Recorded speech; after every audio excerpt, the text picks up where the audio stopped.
In the noble quarters of a castle long ago, there were two maids. Their names were Kinya and Ginya. Both ladies were charming in appearance, and their relationship was harmonious. They went about their daily lives constantly by each other's sides, like two complementing Japanese irises. Ginya-san? Yes, Kinya-san? With her plump, soft white skin and hair lying loose by her shoulders, she pressed her red lips together. The flowers are blooming. Indeed, they're blooming beautifully. They smiled at each other as though they were a pair of Japanese wide-eyed birds. At 16, they were in the prime of their youth and held the innocence of little girls. Their love for each other knew no bounds, and their lord loved them deeply as well. But then one day, Kinya was struck down by a violent cold and sent to her faraway parents' house for a spell. But although they waited for a long time for news of her, nothing came. Ginya spent her days in loneliness, like an abalone missing part of itself. Kinya-san. One night, she went out into the garden by herself and looked up at the moon shining between the clouds. Warm tears streamed down her cheeks in the chilly spring night weather. Then, several days later, Kinya reappeared without warning. Ginya jumped up and down with joy. We are of one, in body and soul. Although we have different parents, we are like sisters. Let's always be together. The girls took each other's hands and swore to each other. After that, they were never separated for even an instant. At night, they slept in the same bed. If Kinya moved to the right side in her sleep, Ginya soon followed. She even accompanied her to the toilet. And so, 6 months passed, and it was the end of autumn. Forgetting themselves as always, they slid into the same bedding. Lying side by side, they chatted, until before they knew it, they fell asleep. As the long autumn night wore on, Kinya got out of bed. Ginya noticed and followed her. The pair lit some lanterns and walked down the hallway together. Before long, they reached the toilet at the end. As usual, Kinya went in first. But no matter how long Ginya waited, she didn't come out. The autumn breeze woke her from her sleepiness, bit by bit. What was wrong? Ginya became concerned. She peeked through the gap in the door, and at that moment, she let out a gasp as her breath caught in her throat. Ah! Kinya-san. It was Kinya, but it wasn't. On the surface, it was Kinya's face, but she was painted red, like an ogre.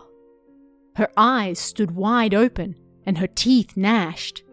In each hand, she played with 2 fireballs.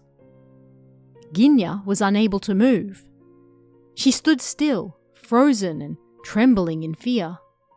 Her shivering was not caused by the cold night air.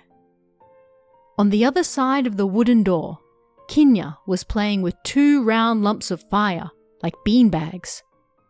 Red light filled the toilet, while the silver moon shone in the night sky.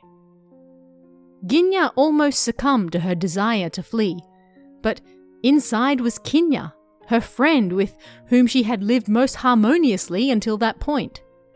Even if she was a monster, she was still Kinya. She endured her fear, and pretending not to know anything, she waited. Before long, she heard a sound. Kee! The wooden door opened. Ginya took a deep breath. I'm sorry I kept you waiting, Kinya said, her smiling face as it always looked. Ginya entered the toilet after her. Kinya-san is looking this way through the crack in the door. Looking behind her frequently, Ginya was unable to calm herself and quickly finished her business. The door opened with a creak, and Kinya was waiting for her. They returned down the dark hallway, their shoulders touching in the darkness. Once more, they climbed into the single bed, and on this night alone, the warmth of Kinya's body was dreadful. Unable to catch a wink of sleep, Ginya greeted the morning with bloodshot eyes. "Ginya-san?" "Yes?" "Is there something wrong?" Kinya looked unusually worried as she peered at Ginya. As her gentle face inched closer, Ginya felt uneasy. "Ginya-san?" "Yes?" "Are you feeling unwell?" "Ginya-san?" "Yes?" "Are you perhaps anxious?" "Ginya-san?" "Yes?" "Relax. I will take care of you." It was like she was about to be possessed by those eyes. "Ginya-san, Ginya-san, Ginya-san." Her fear reached its peak, and Ginya finally fell asleep. Then Ginya's parents caught sound of rumors. Something very important about their only daughter. A doctor and a mountain priest were sent to them.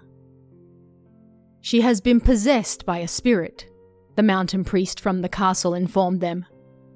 "If we don't do something soon, something terrible will happen.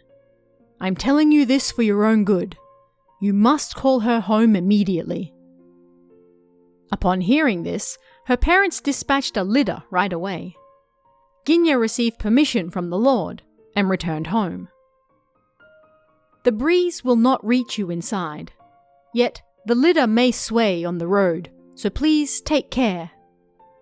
Kinya spoke kindly to Ginya as she boarded, holding her hand. To the bitter end, the girls looked like sisters. Unable to stand it any longer, Ginya began to cry. "Kinya-san, goodbye." Then the litter departed.